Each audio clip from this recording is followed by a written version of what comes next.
Lectura correspondiente a la campaña Espiritualidad emocionalmente sana, por parte de la Iglesia de Cristo y Barra Centro.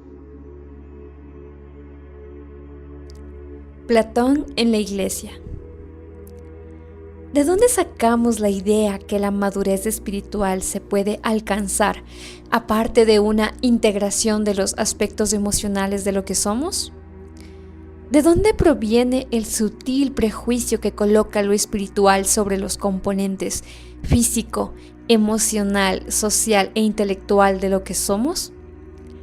La respuesta es compleja, pero podemos resumirla simplemente como la influencia del psicólogo griego Platón, que vivió varios cientos de años antes de Cristo.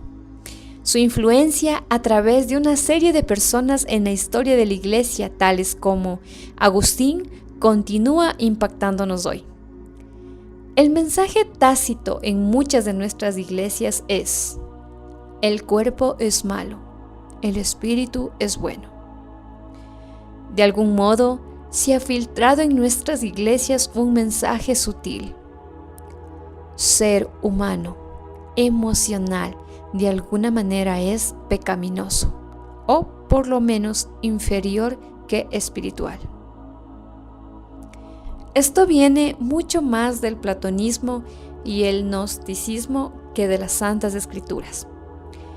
La mayoría de las personas, cuando se les pregunta lo que significa ser creado a imagen de Dios, revisa Génesis capítulo 1 versículos 26 al 27, 5, 1, capítulos 9 versículo 6, Salmos capítulo 8 versículo 5, Romanos capítulo 8 versículos 29, Primera de Corintios capítulo 11 verso 7, capítulo 15 versículo 49, Efesios capítulo 4 versículo 24, Colosenses capítulo 1 versículo 15, capítulo 3 versículo 18 y Primera de Juan capítulo 3 versículo 2.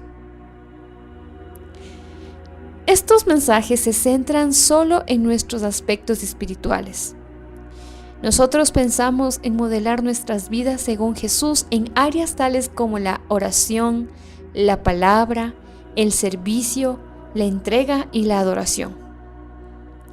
El único problema es que somos algo más que seres espirituales. Negar cualquier aspecto de lo que significa ser una persona íntegra, hecha a la imagen de Dios, trae consigo consecuencias catastróficas y de largo alcance. Especialmente la tendencia a separar la salud emocional y la espiritual.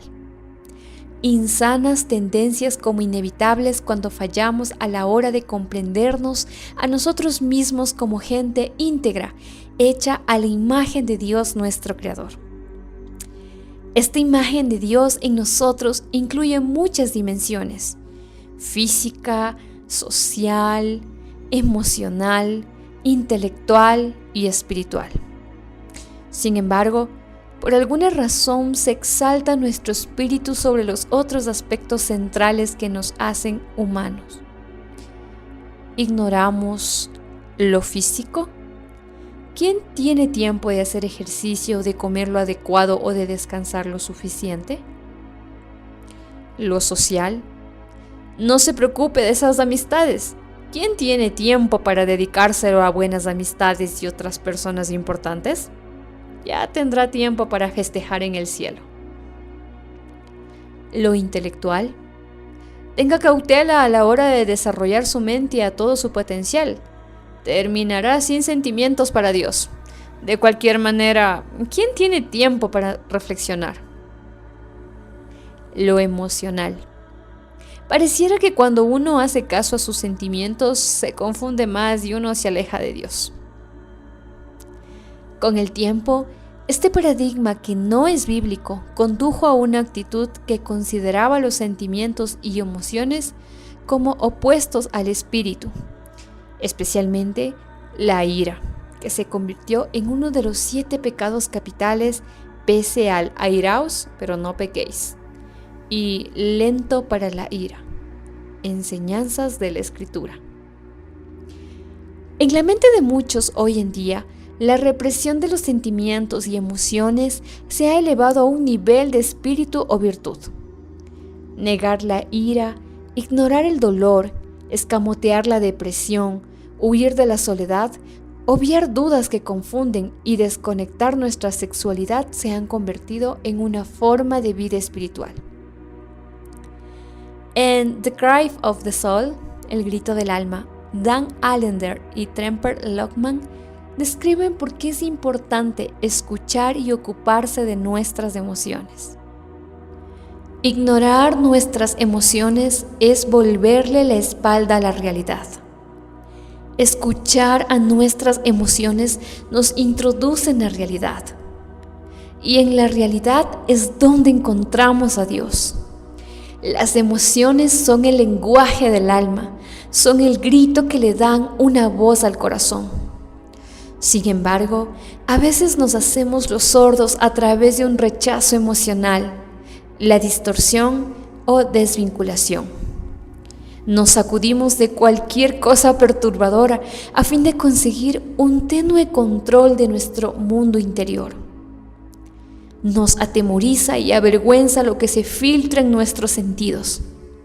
Al desestimar nuestras intensas emociones, nos engañamos a nosotros mismos y perdemos una maravillosa oportunidad para conocer a Dios. Olvidamos que el cambio viene a través de la sinceridad brutal y la indefensión delante de Dios. Jesús, Dios y humano.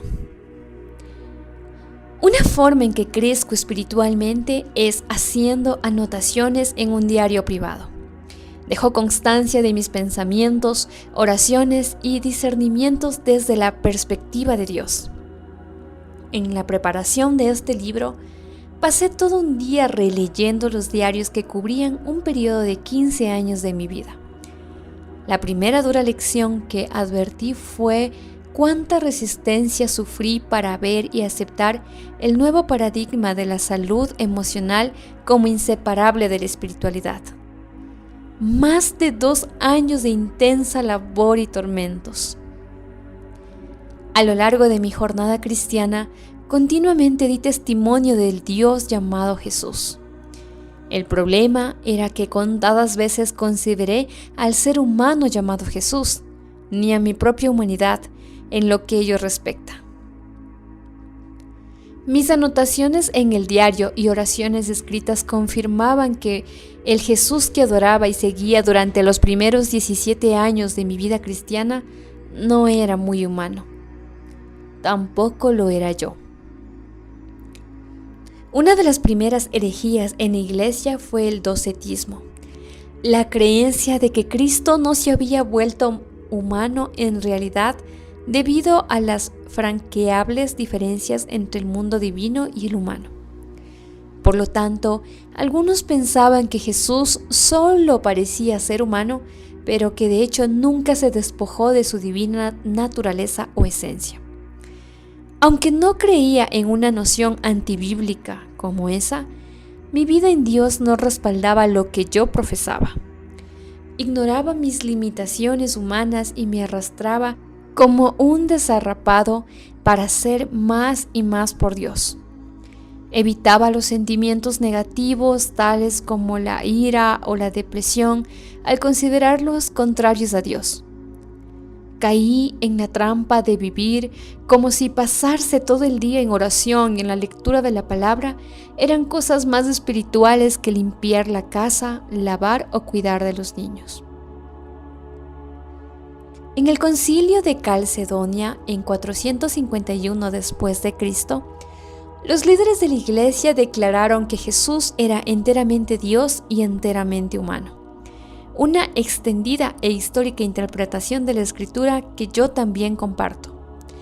El concilio declaró que Dios visitó nuestro planeta cuando la palabra se hizo carne y habitó entre nosotros. Juan capítulo 1, versículo 14. Definieron la relación de las dos naturalezas de Cristo como vinculadas, pero sin confusión ni división.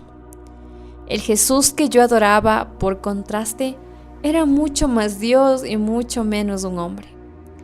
Nunca comprendí, por ejemplo, el relato de Jesús en el huerto de Getsemaní. Aquí vemos un Jesús completamente humano, deprimido emocionalmente, mentalmente confundido y espiritualmente abrumado. Está siendo empujado al borde de sus límites humanos. Lo vemos caer a la tierra y, como estaba angustiado, se puso a orar con más fervor y su sudor era como gotas de sangre que caían a tierra. Lucas capítulo 22, versículo 44.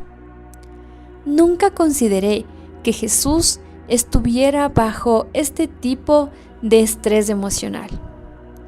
No extraña que algunos rechacen esta lucha carnal, humana, al no estar Jesús 100% seguro de la voluntad de Dios.